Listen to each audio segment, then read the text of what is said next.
बाढ़ में जो जनपद मिर्ज़ापुर में गंगा नदी का जलस्तर बढ़ने का अभी ट्रेंड है और जो संभावना है कि प्रयागराज में भी अभी राइजिंग ट्रेंड है। तो इसकी सहायक नदियां हैं गंगा नदी की, उनमें भी अभी जलस्तर बढ़ रहा है।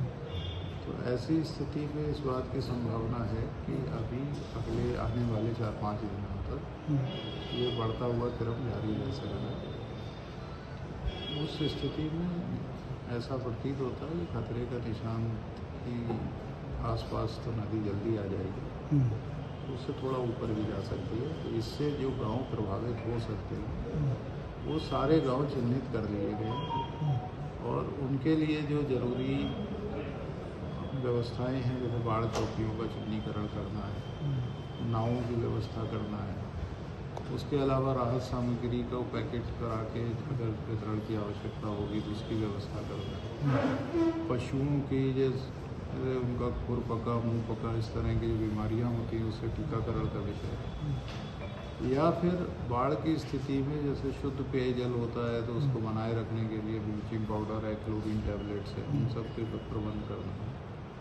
इसी तरह के अन्य कार्य हैं। जैसे कृषि है, तो कृषि में अगर फसल को नुकसान होगा तो कृषकों को उसका मुआवजा दिलवाने के लिए, चाहे वो फसल बीमा योजना के अंतर्गत हो या आपदा राहत के अंतर्गत हो, तो वो सारे काम बिना किसी समस्या के कर लिए जाए। जो क्योंकि बाढ़ के समय में आम जनमानस वैसे ही पीड़ित होता है, तो जो किसी भी योजना से कवर हो सकता है और जो उसको अधिकतम राहत पहुंचाई जा सकती है वो हर संभव उपाय जनपद अभी प्रभावित सदर तहसील प्रभावित होती है। सदर तहसील के अलावा चुनार तहसील है, वहाँ प्रभावित होती है। 8 विकास खंड हैं जिनमें प्रभाव पड़ सकता है। तो वो सभी लोग, वो सारे चिन्हीकरण तो किया गया है और वो व्यवस्थाएं, जो भी जरूरी व्यवस्थाएं हैं वो सब सुनिश्चित की जा रही हैं।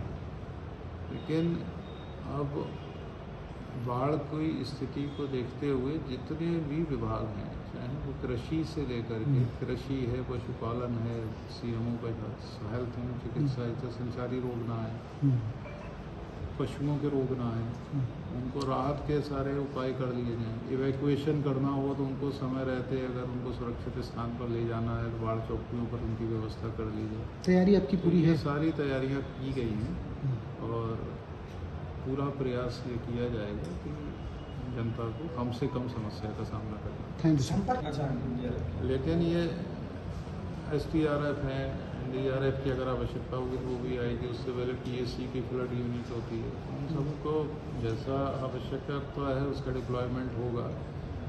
संपर्क मार्ग जैसे प्रभावित होते हैं, इसीलिए नावों की ज़रूरत पड़ती है। जैसे हमने शुरुआत में कहा कि नावों की व्यवस्था की गई, नावों की आवश्यकता ही इसलिए होती है कि संपर्क मार्ग से अगर कोई गांव कट गया है तो लोगों को इवैक्यूएट करने के लिए, वहां तक राहत सामग्री पहुंचाने के लिए नावों के माध्यम से उस समय कार्य किया जाता है। जिला प्रशासन ने जो सभी संभावित उपायों को किया है और इस बात के लिए प्रतिबद्ध है कि जो जनता है जो बाढ़ पीड़ित क्षेत्र में निवास करती है उसको कम से कम समस्या का सामना करना है। Thank you sir.